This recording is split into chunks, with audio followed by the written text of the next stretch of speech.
Hello. Hello. Hello.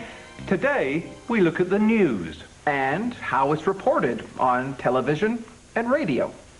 And we talked to this woman, Carol Walker, who is a news reporter on British television. Good evening. Here is the news. Today, the President said that he was very pleased with the economic situation. Princess Bettina insisted that she had no plans to marry. And the coach of the US basketball team admitted that he felt very disappointed with last night's result. Those were news reports about the President, a princess, and the coach of the US basketball team. What did those people actually say? And how did I report it? I am very pleased with the economic situation. He said that he was very pleased with the economic situation. No, no, no. I have no plans to marry. She insisted that she had no plans to marry.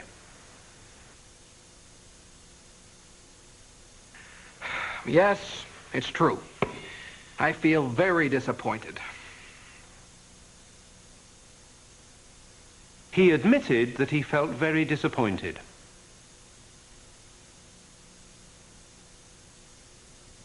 How do you get your news? From television, radio, or newspapers? I get my news from newspapers and the television. I listen to the radio in the morning and the evening.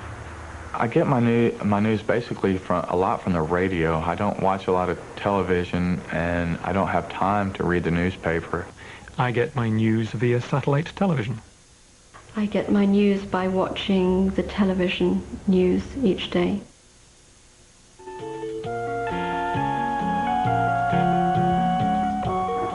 Hi, welcome to Monster News. Today, I'm going to talk to one of the most famous monsters in the world. Hi, I'm Edwina Doom from Monster News. Do you mind if I ask you a few questions? Do you have any plans to make a new film? Who's your new girlfriend? And why don't you like answering questions?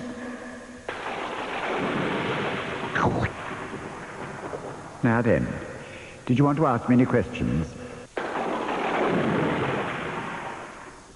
What questions did the reporter ask the monster? She asked him if he had any plans to make a new film.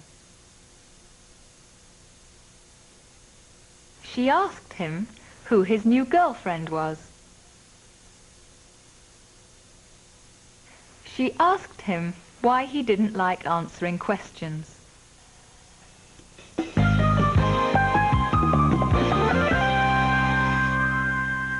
Television news needs pictures and sound.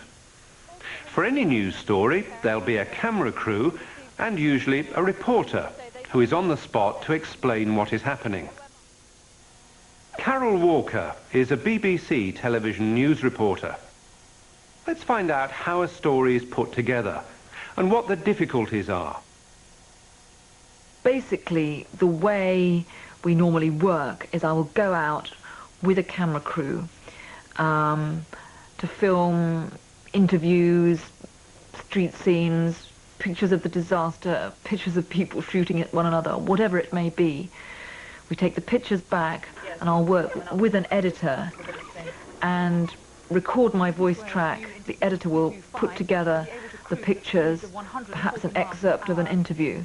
And that basic process is the same whether I'm reporting on a British rail story in London or a war anywhere overseas. We're going to have to keep it quite tight because we've only got, because of short bulletins, they're talking about 1:10.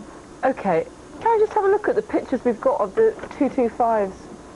Aerial shots from the cab. shots from the cabin. It'd be nice to start with some of this, wouldn't it, really? Yeah. What are the difficulties of the job? Well, the difficulties vary according to what the story is and where the story is. Often it's a case of battling against the authorities who don't want you to find out what you want to find out. Yeah, I did speak to her earlier, but I just had another query that I wanted to kind of clarify. What are the ways to avoid bias and stay objective? I think that to avoid bias, what you have to do is to stand back a little bit, to try to approach everything that anybody says to you with a certain degree of skepticism, and to try, wherever possible, to check it out and to get the other point of view, and not to necessarily believe everything people tell you, to always be aware that they may very well have a hidden agenda behind what they're telling you, and they may be exaggerating something for political reasons. Carol works with a camera crew, a team of people who accompany her when she's reporting. They film interviews and street scenes. Carol may have to interview a politician or report a terrible accident or disaster. She's now going to talk about one particular news story, a plane crash in Holland. Here's how she reported it on the television news. Workers at the site of the crash found the flight data recorder buried beneath the collapsed concrete of the apartment block. It is severely damaged and burned and has been taken to the Farnborough Accident Investigation Centre to be examined by specialists. The cargo plane's full load of fuel kept the huge fire burning here for 3 hours. The flight data recorder is designed to withstand only about half an hour of intense heat. We had heard from firemen at the scene of the crash that the flight data recorder had been found, and the Dutch Aviation Authority subsequently confirmed that. These pictures show the El Al cargo plane arriving at Schiphol shortly before its last ill-fated flight. An airport spokesman has confirmed that in July it had a fire in the number 2 engine. Emergency services were alerted as it landed here on 3 engines, but the fire was put out by the plane's own extinguishers. One senior Dutch air traffic controller had plotted the entire route of the plane.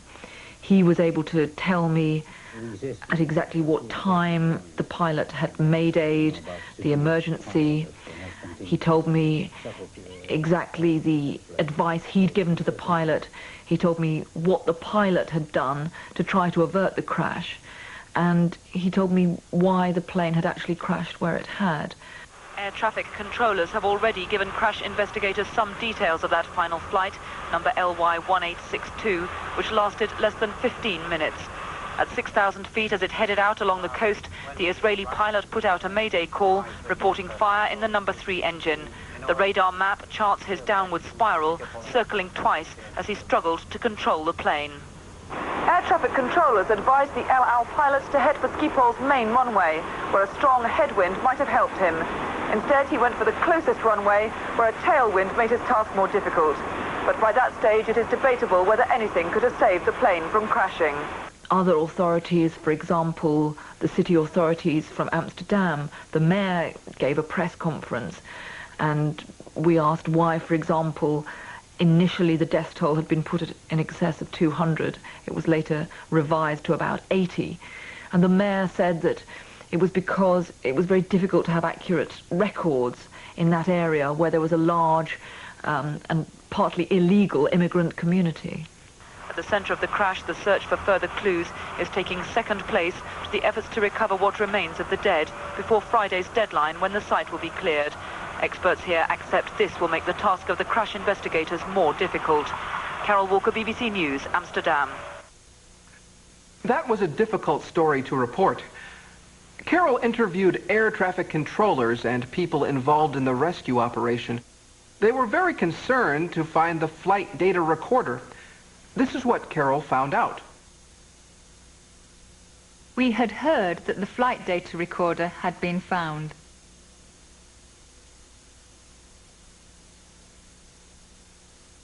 And what did the air traffic controller say? He told me the advice he had given to the pilot. He advised the pilot to head for the main runway. Reporting about the Amsterdam air disaster was a disturbing job for Carol. So, after all that, does she like her work?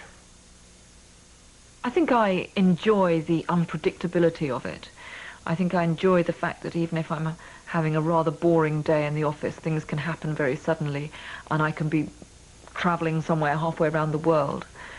I think also you get, if you like, a front row seat on events which are shaping history, world events of enormous importance, and a chance to actually be there when those events are happening and to talk to the people who are making history is an extraordinary opportunity.